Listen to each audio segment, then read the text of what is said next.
Okay guys, last Resident Evil related video until Arklay launches or the next installment of the Derpatent movie series drops. I promise. Except for the Resident Evil HD Remaster Let's Riff we've been doing.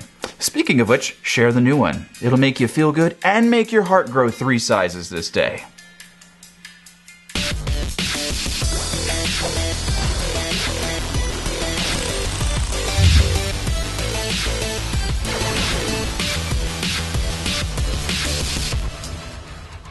Howdy, I'm Rick Wolf and you're watching The Cynicist, a show where a dude wears a beanie and an overpriced t-shirt and talks about things that don't matter whatsoever.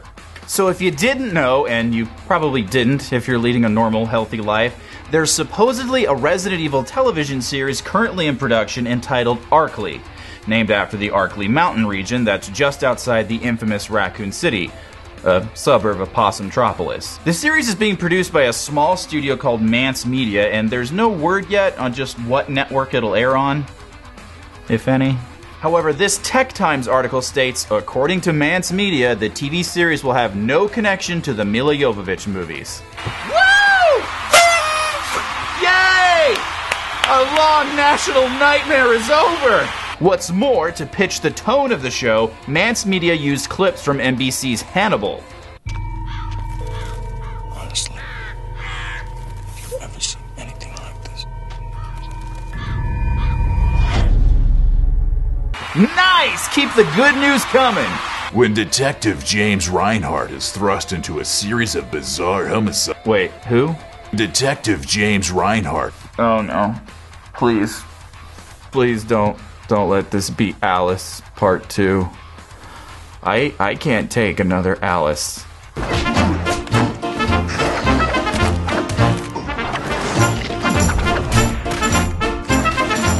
So yeah, needless to say, I lost a lot of enthusiasm after hearing the protagonist is going to be yet another newly fabricated character with no connection to the video games. God, I don't know why everyone's so afraid of casting these characters in lead roles where they belong.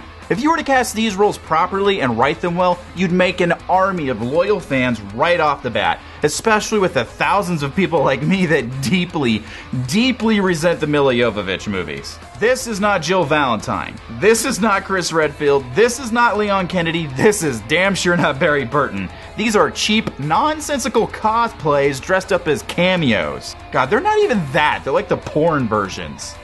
Let me be clear, like I said in my reaction to the Terminator Genesis trailer, I want this to be good. I don't want to come off like a pretentious butthole who's never pleased with anything. If it comes out and it's finally Resident Evil in live-action form that doesn't rampantly sodomize the source material, I will be so happy. Give us subtle, realistic versions of these beloved characters in Arklay, you will be golden. You'll have a fan base immediately endeared to your show. Hell, if you just omit them entirely, that'll be better than carelessly dropping them into your stories in ways that totally break them as characters. Mance Media, mark my words, you could be Disney swooping in to make Episode 7 right after the embarrassment of the prequels here if you do this carefully. That's of course assuming Episode 7 doesn't suck, but hey, we're trying to be positive cynicists here today. Can that be a thing? Maybe this new What's-His-Nuts character will just be a vehicle for the viewers to go along for the ride with and watch the events leading up to the original game unfold through. That's supposed to be what any protagonist is for, sure, but let me have this. I want this to be good, damn it. But another thing that makes me nervous is that some articles are claiming the show might be modeling itself after Fox's Gotham series, thusly evidenced in the title.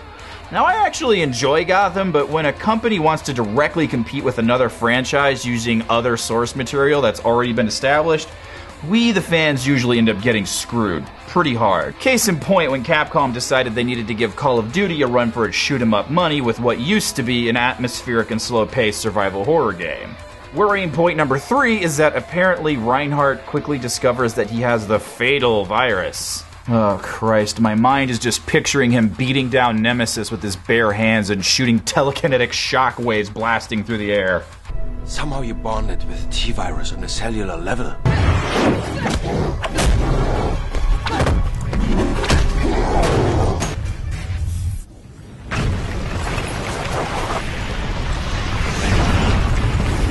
So hopefully the dude doesn't turn into a freaking superhero. You know, one major failing of even the best Resident Evil games is that in order to really understand things, you have to stop and read all the little documents lying around. There's a whole wealth of backstory outlined in those documents just waiting to be harvested for something like this. Why not tell the story of Lisa Trevor? Have Detective New Guy look into the disappearance of the Trevor family back in the late 60s and trace them to the mansion. That would be such a refreshing attention to detail that I'd be sold and sold hard. That sounded sexual. I love Resident Evil and all, but clearly not as much as the people that make this shit. Insert Jill sandwich joke here. Insert insertion joke here. So far, details are scant, and it really looks like it could go either way here. The proof of concept reel is encouraging and suggests that they're treating the source material with the right amount of reverence and respect, but we're once again getting a character that doesn't exist in the games for a lead, and there's really nothing else Mance Media has done to go off of. But I'm going to try to stay positive on this one, guys. If it wasn't for the Resident Evil movies and Alice, I probably wouldn't think twice about it. Here's hoping Arklay is finally something dark and atmospheric that Resident Evil fans can be proud of instead of an incoherent corporate cash-in written by 4th graders for 4th graders. So, if you could make your own Resi Eve's TV series, what characters would you want to be sure to include and who would you cast to play them? Personally, I've always thought David Boreanaz would make a killer Chris Redfield. If you dug this video, give that subscribe button a hit and don't talk any shit.